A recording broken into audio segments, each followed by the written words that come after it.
As you may have seen from the last BenCast or Twitter and Facebook, later this year after Emaneska 2, I'm going to be writing a British Columbia-inspired fantasy trilogy called The Demons of Matisko. And one of the main inspirations for that trilogy was this place, which is called Cathedral Grove.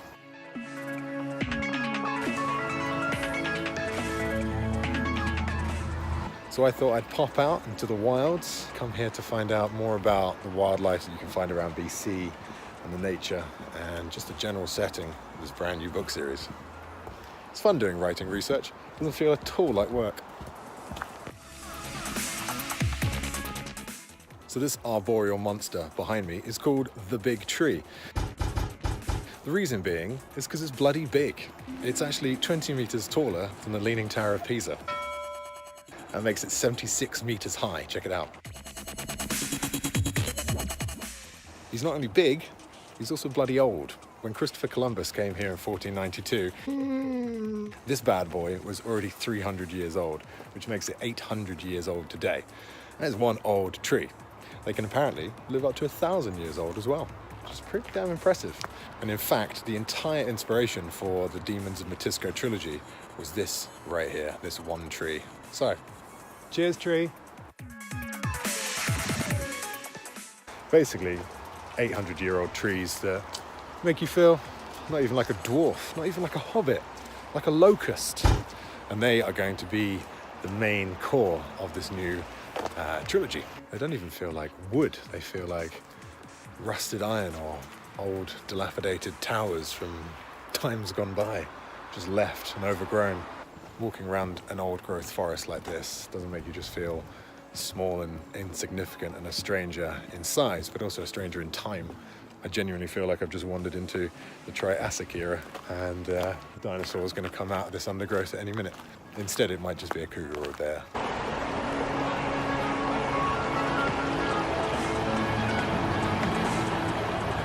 A lot of these trees still have the black scorch marks of a forest fire that came through here 350 years ago.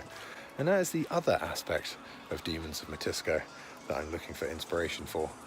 And you'll find out more about that later on down the line. Bit of a clue, it's got something to do with demons. So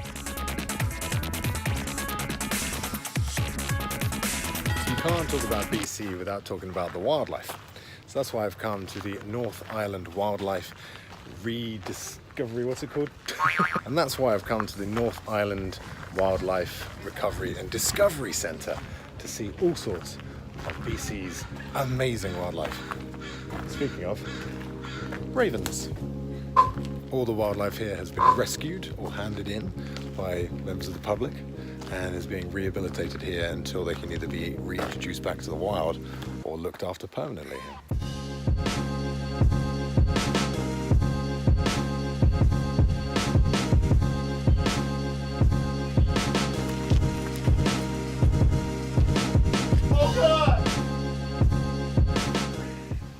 Joke about bears being around me, but actually there's one just asleep in that little bower.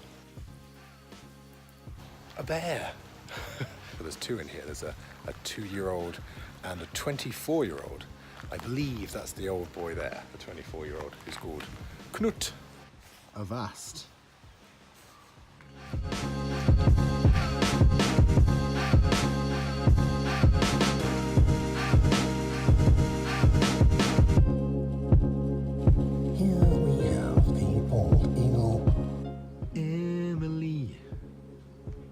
Something, Emily.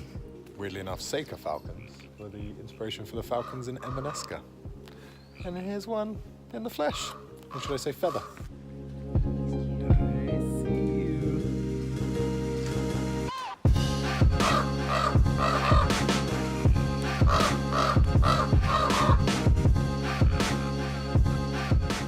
Yeah. The quintessential bald eagle. Seen like a couple in the wild, but never this close. They got wings wider than I am tall. And I am tall.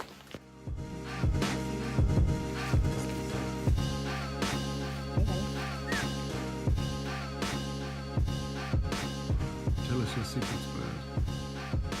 It's the ways of the Who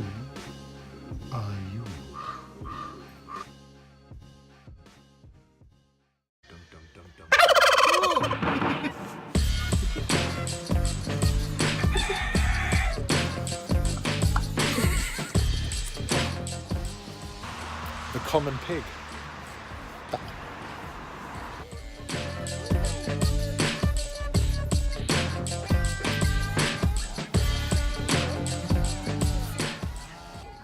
Cows are incredibly vicious. They will eat your shoes, apparently. Wait. Meet my new familiar, a month-old cow. Hey? Need some training.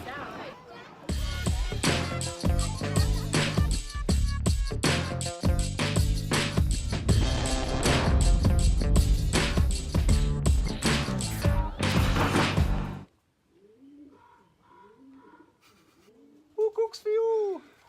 Who cooks for you all?